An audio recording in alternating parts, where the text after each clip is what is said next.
Hello everyone. आज से मैं एनसीईआरटी बेस्ड क्लास 8 के साइंस को भी स्टार्ट कर रही हूँ।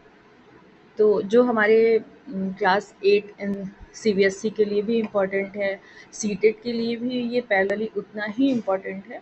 बाकी दूसरे भी कॉम्पिटिटिव एग्ज़ाम में अगर एनसीईआरटी से क्वेश्चन आते हैं तो वो उतने ही बेनिफिशियल हैं ये क्लास आप लोगों के लिए, तो आप ज़रूर इसे देखिएगा।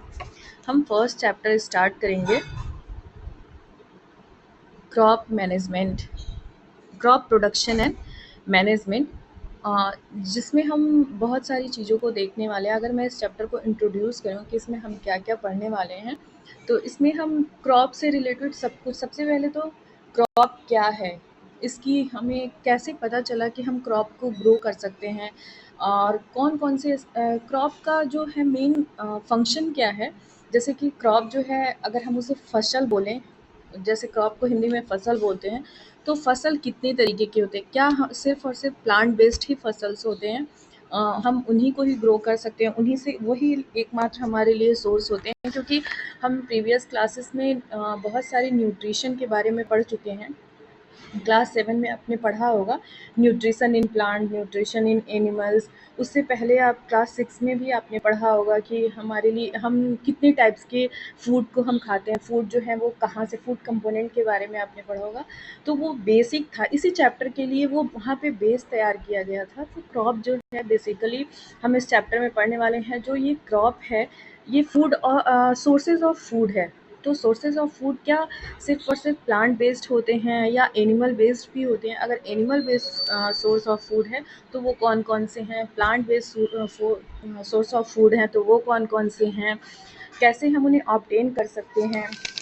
और इस चैप्टर में हम प्लांट के एग्रीकल्चर प्रैक्टिसेस के बारे में पढ़ने वाले हैं, एग्रीकल्चर टूल्स के बारे में पढ़ने वाले हैं, इरिगेशन सिस्टम के बारे में, सोइंग के बारे में, ये सारी चीज़ें हम पढ़ने वाले हैं। इसके बाद हम इसी चैप्टर में एनिमल हस्बेंड्री के बारे में भी पढ़ेंगे। हमें ये पता चलेगा कि फूड जो रिसोर्सेज हैं वो सिर्फ प्लांट बेस्ड नहीं होते, एनिमल बेस्ड भी होते हैं, और किस तरीके से हम क्रॉपिंग कर सकते हैं, टाइप्स ऑफ क्रॉपिंग क्या क्या होते हैं, टाइप्स ऑफ जो क्रॉप्स हैं वो क्या क्या होते हैं। तो ये सारी चीज़ें हम इस चैप्टर में देखने वाले हैं।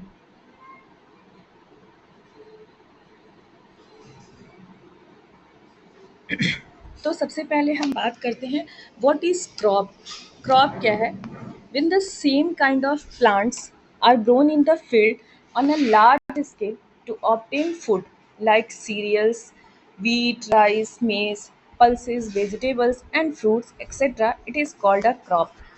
इट मीन्स अगर हम सेम काइंड का प्लांट जो है ग्रो करते हैं किसी फील्ड में, किसी पर्टिकुलर फील्ड में, यानी कि कुछ एक हमारे पास कोई ऐसा फील्ड हो जिसमें हम सेम काइंड के प्लांट को ग्रो करें। लाइक अगर हम वीट के प्लांट को ग्रो करते हैं तो उसे हम वीट क्रॉप बोलेंगे। अगर हम राइस के प्लांट को ग्रो करते हैं तो हम उसे पैडी क्रॉप बोलते हैं। अगर हम इसी तरीके से ग्रेन, मतलब ये ग्रेन्स हैं, अगर हम पल्सेस को ग्रो करते हैं, वेजिटेबल्स को ग्रो करते हैं या फ्रूट्स को ग्रो करते हैं तो हम इसे फ्रूट क्रॉप या वेजिटेबल्स क्रॉप, इस तरीके से हम क्रॉप कहते हैं। यानी कि कहने का मतलब है एक पर्टिकुलर फील्ड में, एक पर्टिकुलर जगह पे हम किस सेम टाइप के प्लांट्स को ग्रो करते हैं एक लार्ज स्केल पे, किसके लिए? फूड ऑब्टेन करने के लिए, तो उसे हम क्रॉप कहते हैं।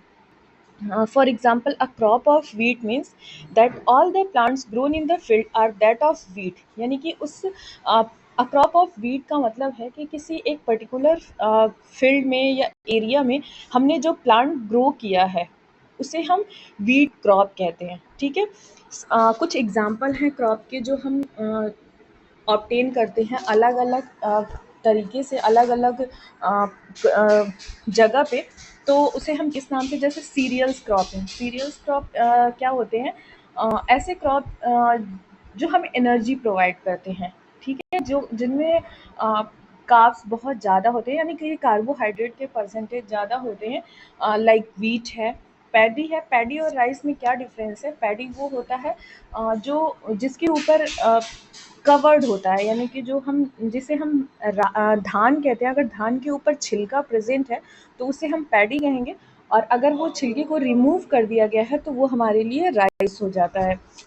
तो इस तरीके से व्हीट है, पैडी है, मेज़ है, मिलेट में बाजरा, ज्वार, बार्ली, ग्रेन, ये सब ग्रीन क्रॉप्स हैं, जिन्हें हम सीरियल क्रॉप्स भी कहते हैं। जो दाने होते हैं वो उन्हें ग्रेन क्रॉप या सीरियल क्रॉप्स कहते हैं। पल्सेस में ग्राम है, पीज़ है, बीन्स है, ये सारे जो दालें हैं, जो प्रोटीन के सोर्सेज होते हैं, तो उन्हें हम पल्सेस कहते हैं, जिन्हें हम पर्टिकुलर फील्ड में ग्रो करते हैं एज अ क्रॉप।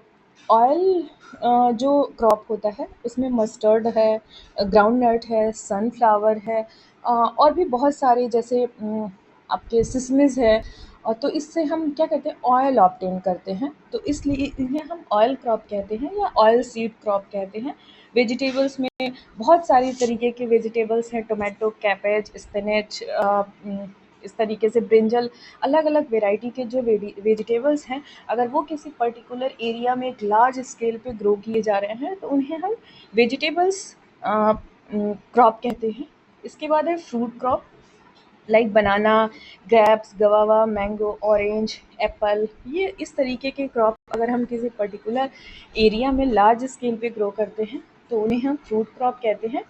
अब हम देखते हैं कि ये तो हमने देखा कि क्रॉप क्या होते हैं और वो कितने टाइप्स के होते हैं, उनके क्या एग्जाम्पल हैं और किस टाइप के क्रॉप को, जैसे मान लीजिए ऐसा नहीं है कि हमने एक गार्डनिंग कर ली जिसे हम किचन गार्डन कहते हैं, उसमें अलग अलग टाइप के हमने कुछ मसालों की वैरायटी, जैसे धनिया है ये लगा दिया, या फिर हमने कुछ फ्रूट्स लगा दिए, लेमन वगैरह लगा दिया, और इस तरीके से हमने अपने एक हॉबी के तरीके से उसे हम क्रॉपिंग कर रहे हैं, तो उसे हम क्रॉप नहीं बोलेंगे, वो हमारी क्या है, एक किचन गार्डन में अलग अलग वेराइटीज़ के प्लांट्स लगे हुए हैं।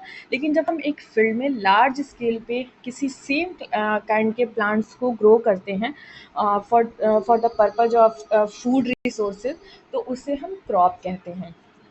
तो ये रहा हमारा क्रॉप। और क्रॉप के जो एग्जाम्पल हैं वो हमने देखे।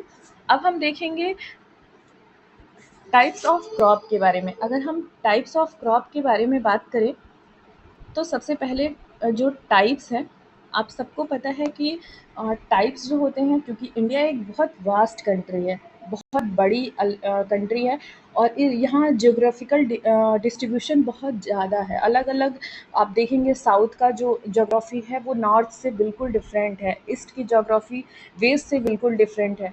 तो यहाँ जियोग्राफिकल डिस्ट्रीब्यूशन ही बहुत ज़्यादा लार्ज स्केल पे है। हमारी कंट्री जो है वो यूनिटी ऑफ डाइवर्सिटी यूँ ही नहीं कही जाती है, क्योंकि ज्योग्राफी के बेसिस पे पूरी कंट्री अलग अलग जोन में डिवाइडेड है। तो जब हम बात करते हैं क्रॉप की, तो ये जो क्रॉप के ग्रोइंग प्रोसेस है उसमें हमारी ज्योग्राफी बहुत हेल्प करती है। तो उसके बेसिस पे क्रॉप के टाइप्स भी डिफरेंट हो जाते हैं। बहुत सारे ऐसे क्रॉप हैं जो नॉर्थ इंडिया में बहुत लार्ज स्केल पे प्रोड्यूस होते हैं पर साउथ में नहीं होते, जो साउथ में बहुत लार्ज स्केल पे होते हैं वो नॉर्थ में नहीं होते। तो इस तरीके से अलग अलग रीजन, अलग अलग जोन में अलग अलग टाइप की वेराइटीज़ होती हैं क्रॉप की। तो ये इसका रीज़न है क्लाइमेटिक कंडीशन, लाइक टेम्परेचर है, ह्यूमिडिटी है, रेनफॉल है, अलग अलग रीजन में ये क्लाइमेटिक कंडीशंस अलग अलग होते हैं, जो वेरी करते हैं one reason to another reason. उसके बाद है बेस्ड ऑन सीज़न के बेसिस पे भी हमारी कंट्री में क्रॉप की ग्रोइंग पैटर्न चेंज हो जाती है। लाइक विंटर में कुछ क्रॉप हैं वो विंटर में ही ग्रो करते हैं, और जो क्रॉप समर में है वो समर में ही ग्रो करते हैं। तो ये सीज़न के बेसिस पे भी क्रॉप को अलग अलग वेराइटी में कैटेगराइज किया गया है, जिन्हें हम दो नाम से जानते हैं।